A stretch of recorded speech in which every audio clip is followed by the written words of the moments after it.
just say once again, what a real pleasure it's been to be with you folks.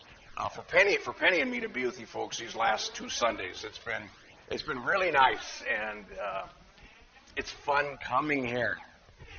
Speaking of fun, if you were here last Sunday, one of the things I often, not always, often like to do is start on a light note and then get serious. So that's what I'm going to do. Okay, a little boy went to the grocery store and asked the clerk for a box of detergent. The clerk asked the boy why he needed detergent. "I want to wash my dog," replied the boy. "Well, son, this detergent is pretty strong for washing a little dog." The little boy replied, "That's what I want. He's mighty dirty." He took the box of detergent home, and about a week later, he returned. The store clerk, recognizing him, asked him about his dog. "Oh, he's dead," said the boy. "Oh, I'm sorry," replied the clerk. "I guess the detergent was too strong." "I don't think the detergent hurt him," said the boy. "I think it was the rinse cycle that got him."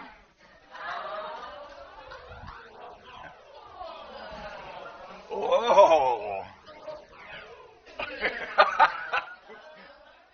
That explains it. Oh, goodness sakes.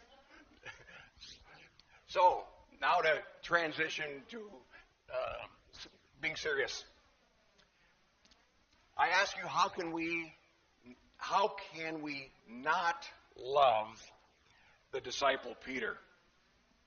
He's so flawed, so very human. Last week, we had Peter's confession of who Jesus is. "You are the Messiah, the Son of the living God." Peter got it right. Now this week, we have Peter getting it dead wrong. To the point Jesus says to Peter, as we just read, "Get behind me, Satan." And Jesus calls him a stumbling block.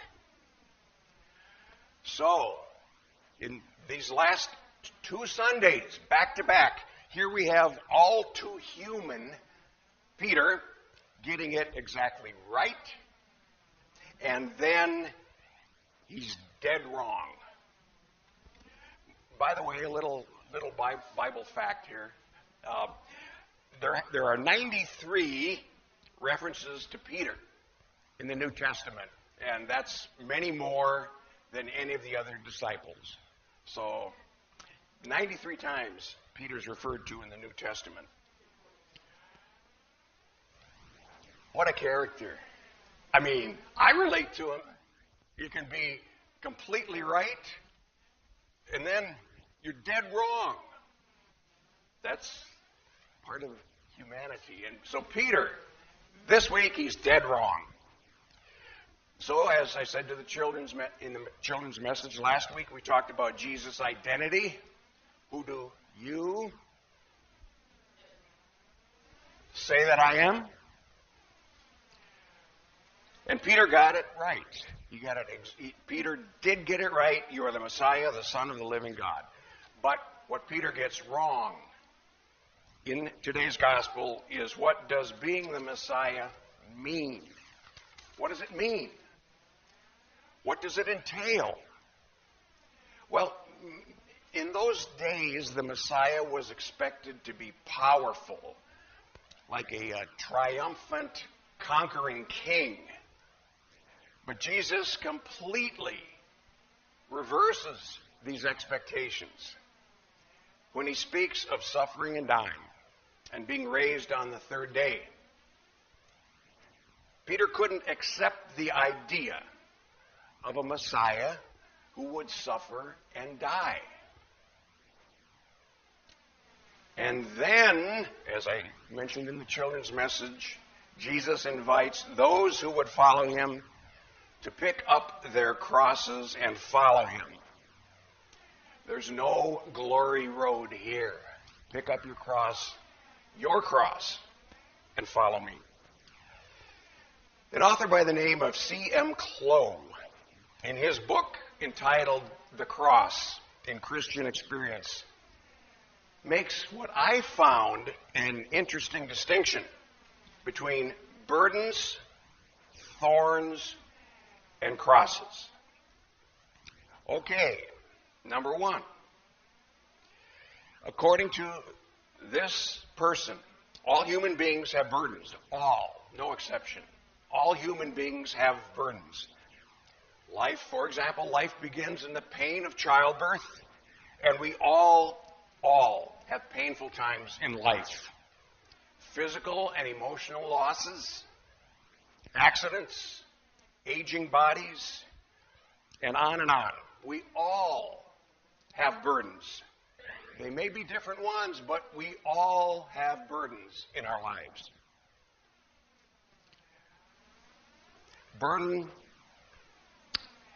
Burdens and pain. Burdens and pain is a part of our human condition. Then, second one, we have thorns. We have thorns. Some scholars believe when the Apostle Paul spoke of his thorn in the flesh as him having to learn to live with epilepsy, epileptic seizures, and epileptic spasms. A few other examples throughout history. President Franklin D. Roosevelt had to learn to live with polio. The famous poet John Milton was blind, and he had to learn to live with blindness. When he wrote the classic poem Paradise Lost, he was blind. Some soldiers, we know this, some soldiers get killed or physically and emotionally wounded when they go to war. The point being, nobody chooses their burdens.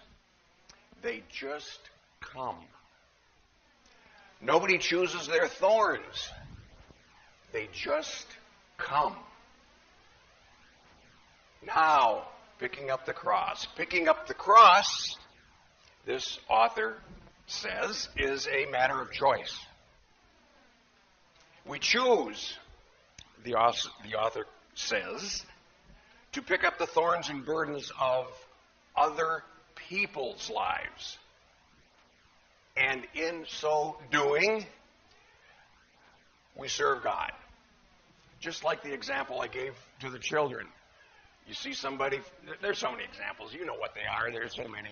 You see somebody being bullied, well, you've got a choice, right? Pretend you didn't see it.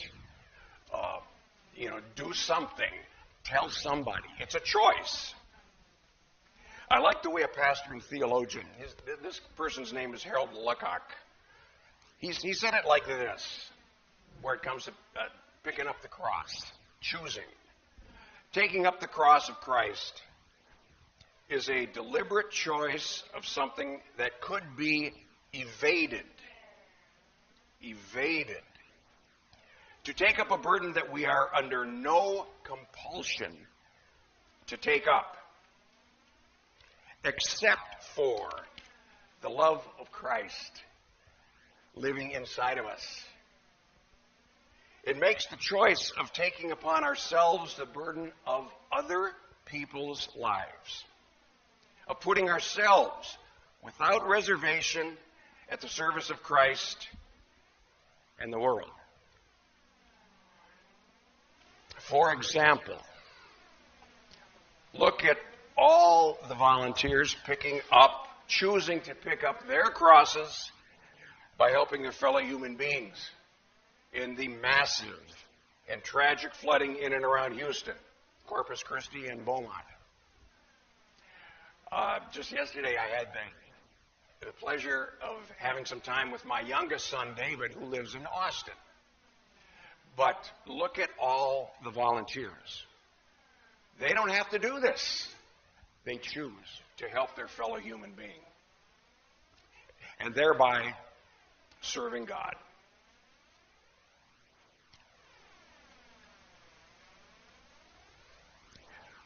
Give you one example of what could be many, many examples. Just one. A volunteer named Jasmine Broussard. I read that this week in the newspaper.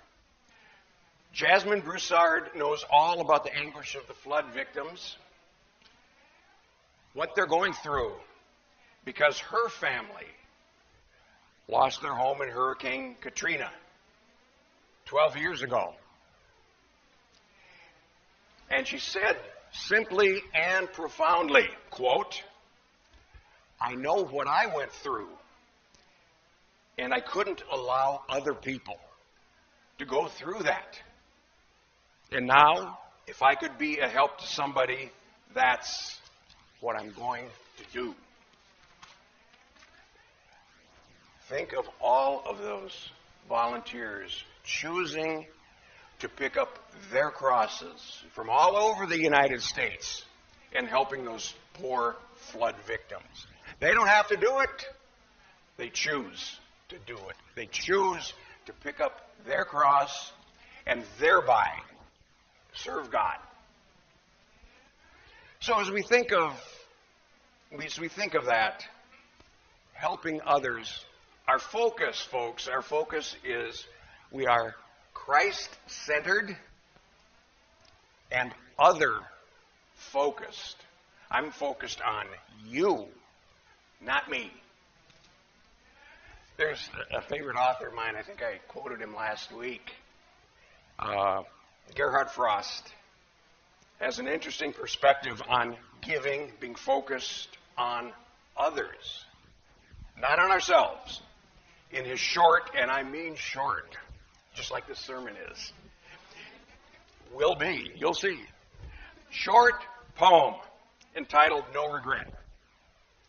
I may read it twice because it's so short.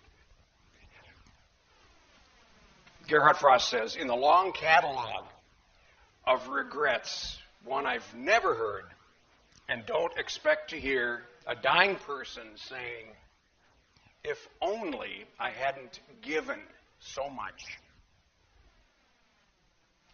That bears repeating. I'm almost done. In the long catalog of regrets, one I've never heard and don't expect to hear a dying person saying, "If only I hadn't given so much." So as we ponder this, what does it mean to pick up our cross and follow Christ? We look at our priorities. We look at our own priorities. So, let me close my brief sermon with one word: joy. Yes, of course, helping others, choosing to help others can bring us an inner joy, knowing that we have chosen to help someone. But let me suggest, let's also think of that word joy regarding our life's priorities. As another person, I don't know the name, another person smarter than me put it, that word joy stands for Jesus, others, yourself. In that order. So, we're going to practice. Jesus, others, yourself, and that spells you're a good congregation. Amen.